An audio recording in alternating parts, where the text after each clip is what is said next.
So what are the basic recommendations for exercise? So this is from the new recommendations from the American College of Sports Medicine. 150 to 300 minutes per week of moderate intensity aerobic activity, or 75 to 150 minutes per week of vigorous activity, or some combination between the two. So these standards were recently updated from 150 minutes to that 300-minute upper level threshold. And the reason for that is all these research studies, some of them we will talk about today, we're now indicating that even beyond that 150 minutes per week, upwards to 300, you got further benefits from the exercise that you were doing. So the American College of Sports Medicine felt that it was necessary to revise the basic recommendations. So in combination with the 150 to 300 minutes of aerobic activity, it's also recommended to do 2 to 3 days per week of muscle strengthening type activities. Basic recommendations to include variety in your exercises, activities that include flexibility, balance, and bone strengthening components to your exercise. That's going to be something that's weight bearing, for instance. And a basic recommendation to move more, sit less, and of course, any activity is better than nothing at all.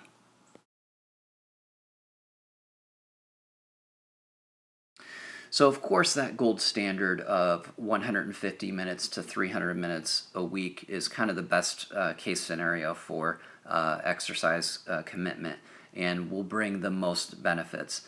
But how much exercise do I really need to begin to make a difference in my health? So we'll look at some research studies that can indicate even as much exercise as 60 minutes a week can bring benefits.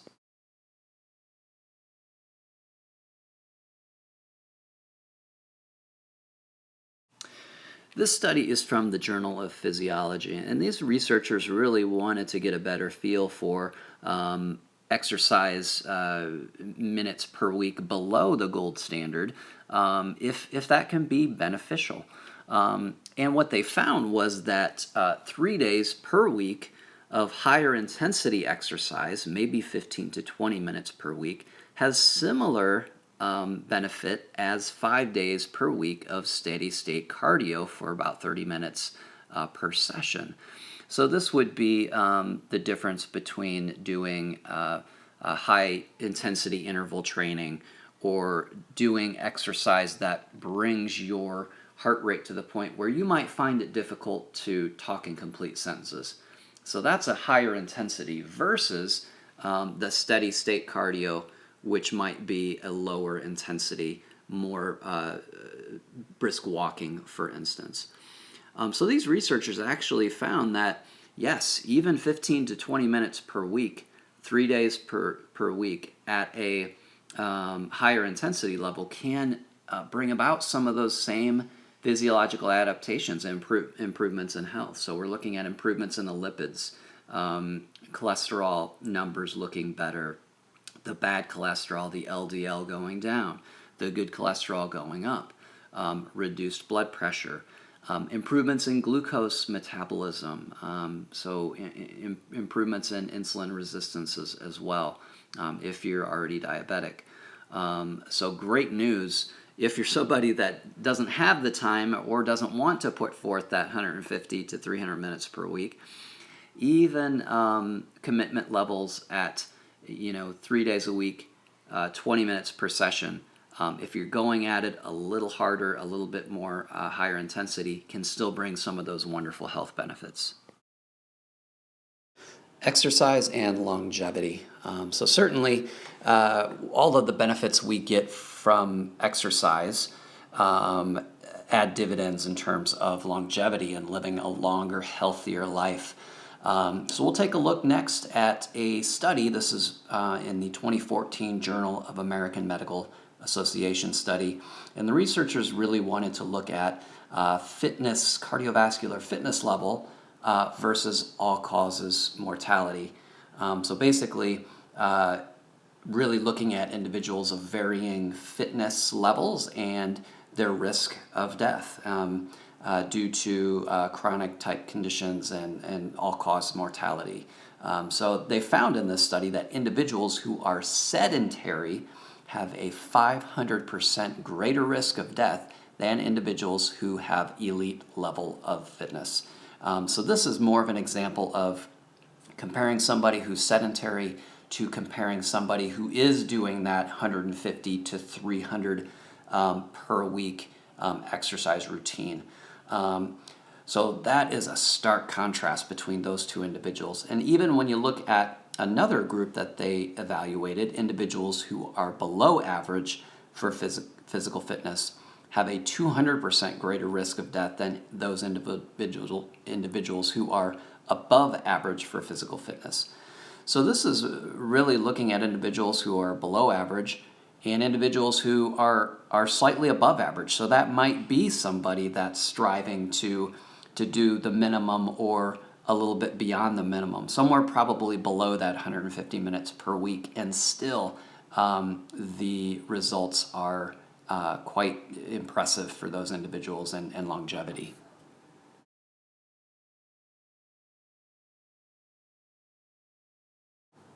Here's another study that looked at exercise in comparison to longevity, and this is from the Brigham Women's Hospital and National Cancer Institute.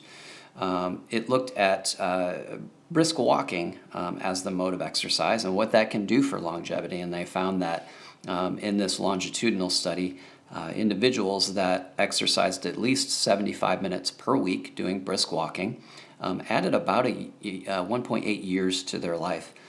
Individuals that hit that 150 minutes per week of brisk walking added 3.4 years to their life. So that 150 minutes per week, that is right at that the bottom recommendation from the American College of Sports Medicine.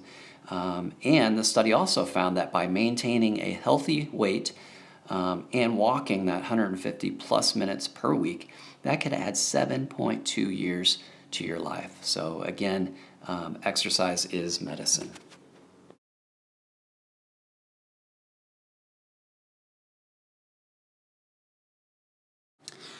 So how do we actually go about getting more active? So we will tackle that question from the standpoint of a mental approach, motivation, and being open-minded about lifestyle change.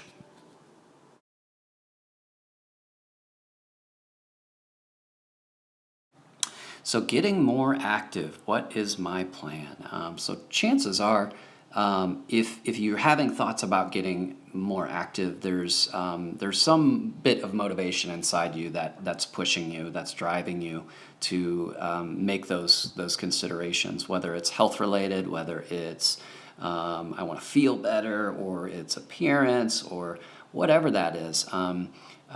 Part of actually making that lifestyle change is really getting in touch with that motivation and using that to help propel you and drive you forward. It's also great if you can draw inspiration from a friend, from a family member, from an online resource. Chances are that there are individuals out there that have walked your path that have similar goals, that have been very, very successful in their efforts. And we always have to have the frame of mind of positivity that, hey, I can do this too. This individual was able to accomplish the same goals. There's no reason why I can't as well. It's also a great idea to focus on the benefits of making that lifestyle change, not the difficulties. Oftentimes when we begin a lifestyle change, we tend to get bogged down in some of the difficult aspects of making that change, whether it's time commitment, whether it's maybe I don't quite have the knowledge base to do this, I don't have the equipment, I don't like exercise, or I don't like eating certain foods. If we can start and reframe that focus to all the benefits of making that change, I'm going to feel better, I'm going to lose the weight that I want to lose, I'm going to have more energy, I'm going to reduce my risk of diabetes. So focus on those benefits first and foremost. If you've tried and failed in the past to get more active or to increase the level of exercise in your life, chances are there's some barrier that's preventing you from making that commitment or that leap consistently. So identifying exactly what that barrier is, and devising a way to get around it, whether it's time commitment, whether it's motivation, whether it is financial, I don't have the space in my house to work out. Whatever that barrier is, being honest with yourself, identifying exactly what it is, and beginning to plan around it can certainly help. The next few areas are more about planning. So we have to start somewhere. So oftentimes we want to try to start with the end in mind. What's my goal?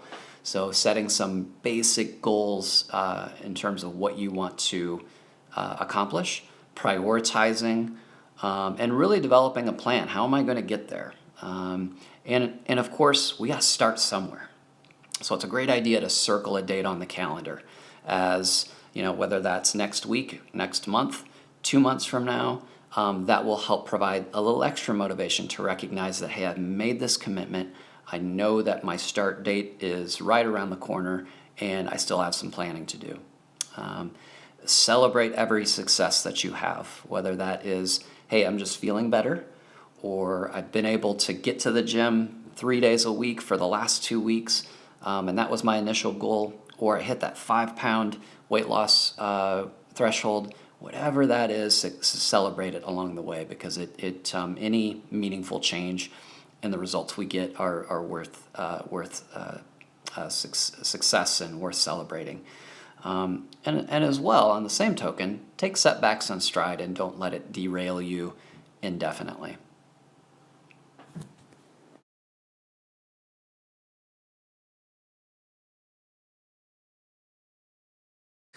Just wanted to thank everybody for tuning in today and viewing this presentation through the portal and through YouTube. Again, I really do appreciate everyone's open-mindedness and everyone's positivity and participating in the CIEC Wellness at Work program. If there's ever anything I can do to assist you along the way, please don't hesitate to reach out. Thanks so much. Have a great day.